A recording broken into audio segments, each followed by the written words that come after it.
Si vous avez des verrues, des papillomes ou ces petites excroissances cutanées qui vous gênent, vous inquiètent ou vous poussent à cacher votre cou ou vos aisselles, aujourd'hui je souhaite vous expliquer comment commencer à les gérer de manière sûre, sans mettre votre santé en danger et en comprenant réellement ce qui se passe dans votre corps. Ces lésions de la peau, qu'elles apparaissent sur le cou, sous les bras ou dans le dos, suscitent souvent beaucoup d'inquiétude, notamment parce qu'on ne sait pas si elles sont dangereuses ni si elles peuvent disparaître. Et je tiens à être très clair dès le début. Dans de nombreux cas, il est possible d'améliorer leur apparence et même de les voir diminuer, mais pas de la manière dont Internet le promet généralement. En réalité, l'approche correcte est plus simple, plus sûre et beaucoup plus logique que ce que l'on vous a fait croire. Je suis le docteur Gabriel Menin. Après plus de 20 ans d'expérience auprès des patients, il y a une chose que j'observe constamment, surtout chez les personnes de plus de 50 ans, la frustration. Des personnes fatiguées, qui ont déjà tout essayé, qui ont dépensé de l'argent dans des produits inefficaces, plus inquiétants encore, qui ont mis leur peau en danger en utilisant des méthodes maison agressives. Je me souviens du cas d'une patiente arrivée très angoissée avec plusieurs petites verrues au cou. Elle avait tenté de les enlever avec des remèdes trouvés sur Internet, ce qui avait simplement irrité sa peau. En l'examinant attentivement, nous avons découvert qu'il ne s'agissait pas de verrues, mais d'acrocordons. Rien que cette compréhension a tout changé. Son traitement est devenu beaucoup plus simple, sûr et efficace. C'est pourquoi aujourd'hui, je souhaite partager avec vous la même méthode que j'explique en consultation. Il ne s'agit pas de solutions miracles ni d'astuces dangereuses. Vous n'entendrez pas de promesses vides ici. Je vais vous présenter un processus clair, étape par étape, pour comprendre quel type de lésion vous avez, pourquoi elle apparaît et ce que vous pouvez faire de manière responsable pour améliorer la santé de votre peau. Si vous voulez vraiment arrêter de vous inquiéter chaque fois que vous vous regardez dans le miroir et commencer à reprendre le contrôle de votre peau, restez avec moi. Car lorsque vous comprenez ce que vous avez, vous prenez de meilleures décisions, et cela change complètement les résultats.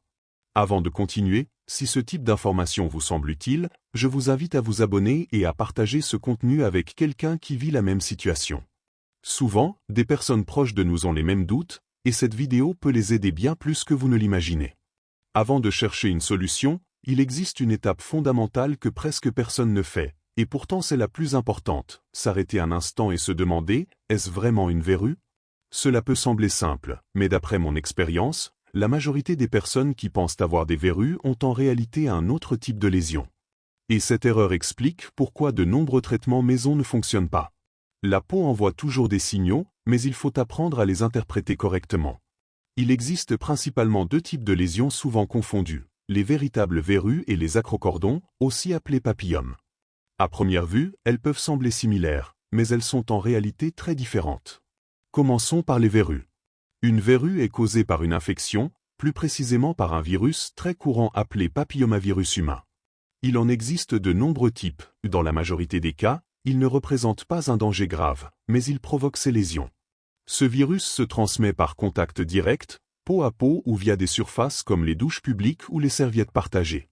Il profite de petites lésions de la peau pour pénétrer, une fois installé, il stimule une multiplication cellulaire incontrôlée, ce qui forme la verrue. Comment la reconnaître? Elle est généralement dure, rugueuse au toucher, avec une surface irrégulière, semblable à un petit chou-fleur. On peut parfois observer de petits points noirs à l'intérieur, qui ne sont pas des racines mais de petits vaisseaux sanguins. Elles apparaissent souvent sur les mains, les doigts, les genoux ou la plante des pieds. Et point très important, étant d'origine virale, elles sont contagieuses. Parlons maintenant du cas le plus fréquent, les acrocordons. Ce sont ces petites excroissances de peau que l'on retrouve au niveau du cou, des aisselles, de l'aine, sous la poitrine ou même sur les paupières. Elles sont très courantes, surtout après 50 ans. La grande différence est qu'elles ne sont pas d'origine virale. Elles ne sont pas contagieuses. Ce sont simplement des excroissances bénignes de la peau. Contrairement aux verrues, elles sont molles, souples et pendent légèrement. Leur couleur est proche de celle de la peau ou un peu plus foncée. Pourquoi apparaissent-elles? Le frottement joue un rôle important, notamment dans les zones où la peau se frotte. Mais il y a aussi un facteur interne majeur, le métabolisme, en particulier la résistance à l'insuline. L'insuline est l'hormone qui permet au sucre d'entrer dans les cellules pour produire de l'énergie. Mais une consommation excessive de sucre et d'aliments raffinés peut perturber ce mécanisme.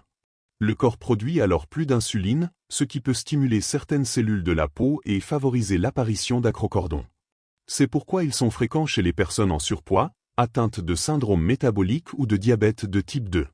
Ces lésions ne sont donc pas seulement esthétiques, elles peuvent être un signal interne.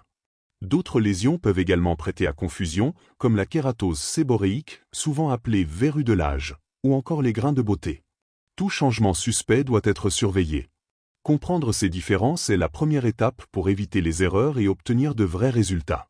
Si vous envisagez de retirer ces lésions vous-même, sachez qu'une mauvaise décision peut entraîner infection, saignement ou cicatrice. Les remèdes maison peuvent sembler tentants, mais beaucoup sont risqués. Attacher un acrocordon, le couper avec des instruments ou utiliser des substances acides peut endommager la peau saine et provoquer des complications. La méthode repose sur 3 étapes: identifier correctement, agir avec précaution et savoir s'arrêter. Pour les verrues, l'acide salicylique en faible concentration est une option sûre, appliquée progressivement avec patience. Pour les acrocordons, il n'existe pas de solution miracle à domicile. L'approche la plus efficace consiste à agir sur le mode de vie: alimentation, activité physique, sommeil et gestion du stress. Enfin, il est essentiel de reconnaître ses limites. Consultez un professionnel si la lésion change, saigne, fait mal ou se situe dans une zone sensible. Prendre soin de sa peau ne dépend pas de solutions rapides, mais de décisions éclairées. Si cette vidéo vous a aidé, abonnez-vous à la chaîne, partagez-la et laissez votre avis en commentaire. Chaque jour, nous publions du contenu pour vous aider à améliorer votre santé de manière simple et pratique.